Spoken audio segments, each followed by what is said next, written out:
It's the final word, Pakistan Daily. Adam Collins, Geoff Lemon at the end of a compelling afternoon and evening of Test cricket. I didn't expect to be saying that at about lunch or just after. Geoff, tell us all about why this Test is still alive in 30 seconds. Australia batted for 26 minutes and then declared, and it looked like things would go pretty quickly. Imam Ul-Haq was LBW to Lyon. Azhar Ali got this bouncer that kept low, hit him somehow in front of the stumps. He was out LBW. They were 2 for 21. They were cooked. They were 506 behind when Australia declared. And then Abdullah Shafique and Babar Azam just put together a 171 run partnership. Batted for the rest of the day. Happy days, as you do. Babar Azam ends up on 102. Shafique's on 71, and they'll resume tomorrow. They need 314 to win, or about 90 overs for the draw. Well, all four results are possible, I'll say that, because if Babar Azam and Abdullah Shafique come out and play the way they did today, with the same intent they showed from the moment they came together, it's a bit deceptive looking at their overall run rate of about 2.8.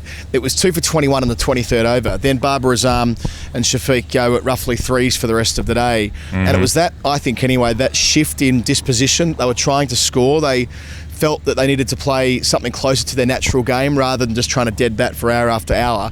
172 overs would be the longest time to absorb to draw a test match where we haven't had timeless tests. So overtaking the Mike Atherton miracle with Jack Russell in 1995 at Johannesburg by some 7 overs. And I think that was a sound decision from Babar and Shafique, who are disposed to trying to score to do just that. And by the time we reached tee, it already had that kind of vibe of, oh, okay, this is interesting. Yeah, sure, Shafique was dropped by Smith on 20 at slip, but you know, like, well, what if they're 2 down at stumps? And they're 2 down at stumps, 314 away from victory.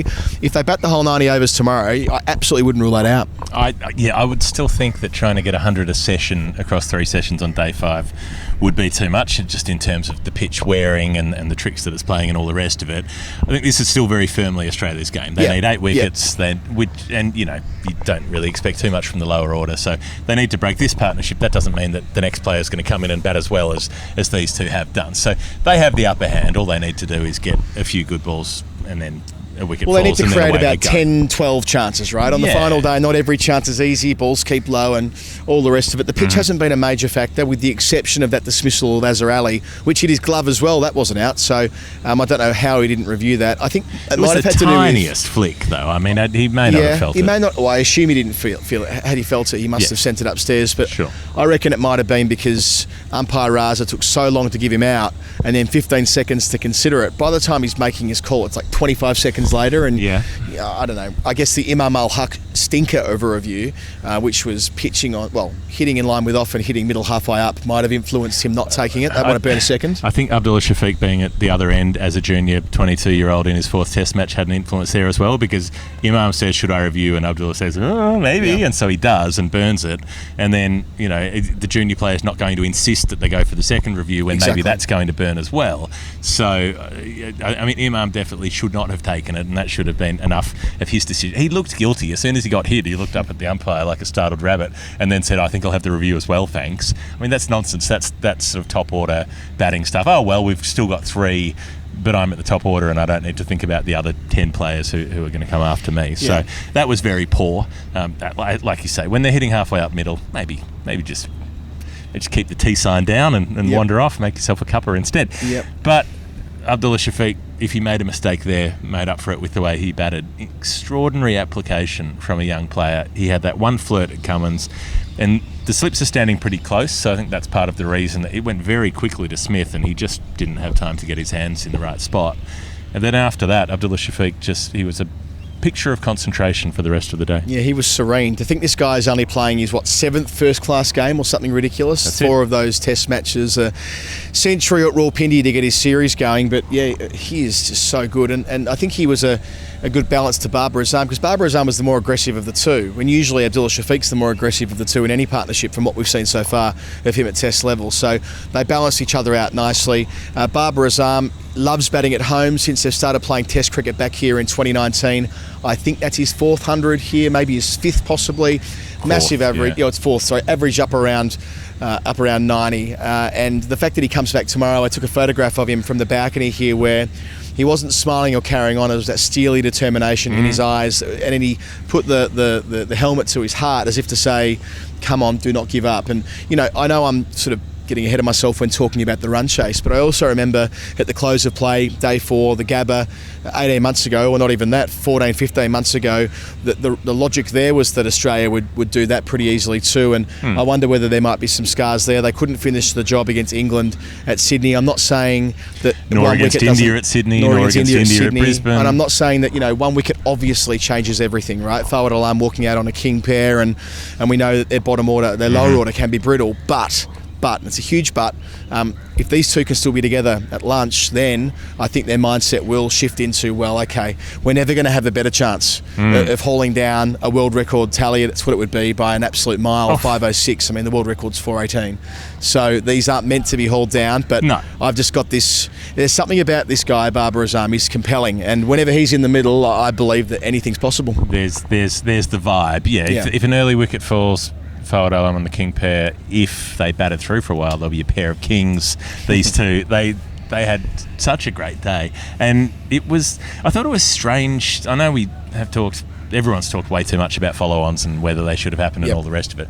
I did think it was strange that Australia only batted for less than half an hour. So as soon as Marnus Labuschagne got out for 44, they pulled the pin, and obviously the instruction was bat until a wicket falls and then in you come. As they both ran straight off at that point. Usman Khawaja was 44 not out, so 204 runs unbeaten for him in the match. Sorry, for once out, 200 good for the average. 4 for one out. Yeah, pretty handy for the average, which is now up above 45. He's gone from 40 to 45 in the space of this since he's come back. Yeah, 4 test matches. So he's flying. But I thought that was odd. So they batted the second time, and in the end only batted for 22 overs, 4 overs off for the turnarounds, the change of innings. So they had a 26 over break either side of overnight. Kind of, what's the point? What's the point of I was a supporter of bat a second time, but I don't know why you would bat for such a short time the second time and leave yourself so much of day 4 to bowl, because they've effectively bowled a full day. Yeah, I think it's to do with them trying to get the ball to about the 20 over mark, as they did yesterday at the lunch break. Lunch was taken at over, I think, 20. So I think it was more to do with that than it was to do with rest by that stage. It was to try and set things up for the ball to go the way that it had on days 1, 2 and 3. The difference on day 4, Geoff, was that the ball didn't really reverse much until very deep into the session.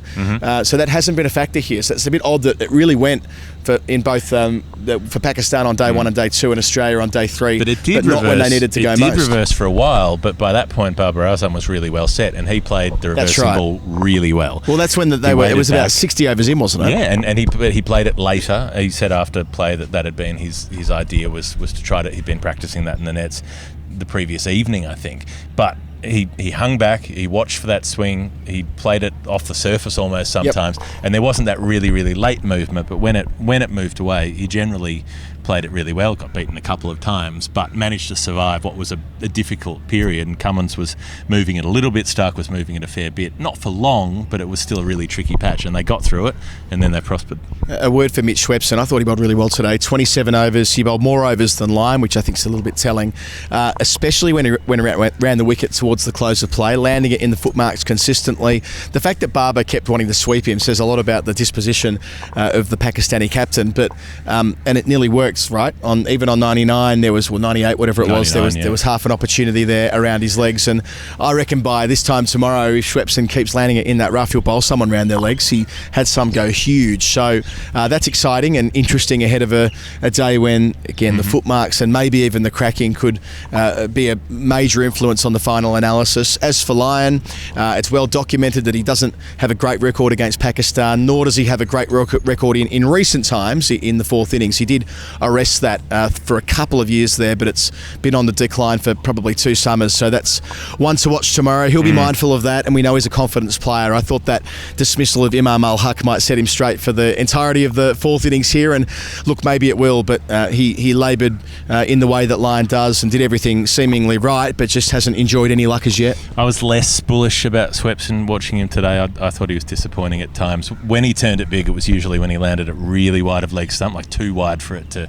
come back and threaten. Babar was kicking it away for a long time, and it felt like, what's the point of the team that needs wickets to win bowling in a way where they can't take them, where you can't get leg before, and when he was bowling over the wicket, he bowled outside leg stump quite a bit, not deliberately, but he slipped and he bowled full tosses down there. He got picked off for boundaries at times. There were good deliveries in there, but I didn't think that overall he had a good day with the That's ball. wrist spinners, yeah. Well, yeah, we'll agree to disagree there. I thought he bowled outstandingly well, and he'll get the chance tomorrow to do the same again. We judge everyone based on the benchmark set by Shane Warne, where which is totally unfair, and no one will ever meet we'd land it. 6 in a shoebox all day long. He's never going to do that. Yeah. But when you're bowling into the rough outside the leg stump, you need to bring leg stump into play, and I thought he did that by bowling so wide of leg stump. And you don't mind the players trying to kick you away. That's okay. It's that they're also sweeping him is also a good sign. So yeah, we'll have more to say about Swepson tomorrow, but I think he's very much in the Test match, and I wouldn't be surprised if he's really influential tomorrow. The reverse swing, we touched on that already. It wasn't a big part of it, but towards the end of the day, Stark did have it going a little bit away from the right-handers. They've not bowled many overs. That's a good thing. Cummins and Stark were used judiciously by the captain today, himself, of course, and the left armour. So it's not as though they're going to bed knackered. I'm not sure how many overs they've gotten through. Indeed, I took a note here. So at 12 for Stark and 13 for Cummins out of the 82 they've sent down. So that they've been careful there, knowing that they could have a massive workload tomorrow. And they probably will. I mean, it was once this pair got set, they looked relatively comfortable, and so they will have to come out and get set again in the morning, and maybe there'll be an early wicket and it'll all be over by lunchtime, but we can dare to dream tonight. We can. Bharat says that the chatter in the press box locally is dream. He says there's a word that could be dream, it could be fantasy, and that's what's being uttered. Well, yeah. Christ-opportunity. This, it was looking like it was going to be a crisis. Now it's a marvellous opportunity for the Pakistani team. I think they'll go to bed forming the view that, look, let's just see where we're at lunch. If it turns out they lose some wickets, well, that makes it very obvious. If they're 2 down, we saw what India did at the Gabba. They were able to embark upon something that was meant to be impossible, and they pulled it off. Let's see whether Pakistan can have a dart at doing something similar. Wouldn't it be marvellous if we got to 5 o'clock tomorrow with all 4 results still on the table as they are at Stumps on day 4? They nearly chased 500 in Brisbane a few years ago. So dare to dream, if you will.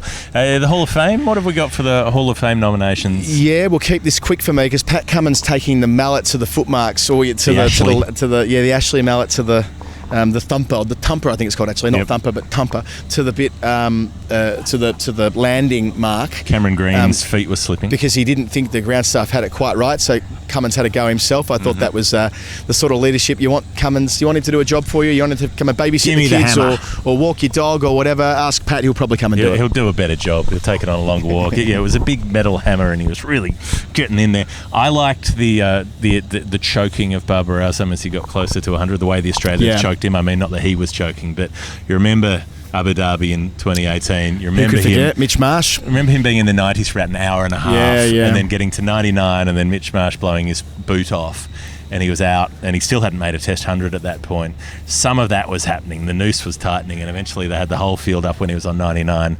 As you say, the top edge sweep, and it just cleared David Warner at short fine and ran away for a couple of runs. So he got away with it, got his 100, but it was a great moment. Absolutely. So tomorrow could be an historic day for a number of reasons. Let's just lean back and enjoy it. Sit back and all that might come. Maybe Australia romp to victory for the first time at this ground in 9 attempts, and maybe it's Pakistan who do something staggering, be it drawing the Test, which would be historic, or winning it, which would be almost impossible when you look at history, but who knows with a team with this kind of belief and with this kind of captain, Babar Azam. Be back with us tomorrow to find out how it all went. The Final Word Cricket Podcast is brought to you by Bad Producer Productions. If you like what we do, patreon.com/The Final Word. You'll see all of our old episodes as well. Find us on YouTube. We're actually going to get the video up tonight. I'm sorry about the unforced error last night with the upload. Not quite our fault, but that's the way these things go sometimes. I think that's everything. Good night. Thank you, linesman. Thank you, ball boys. See ya. See you tomorrow.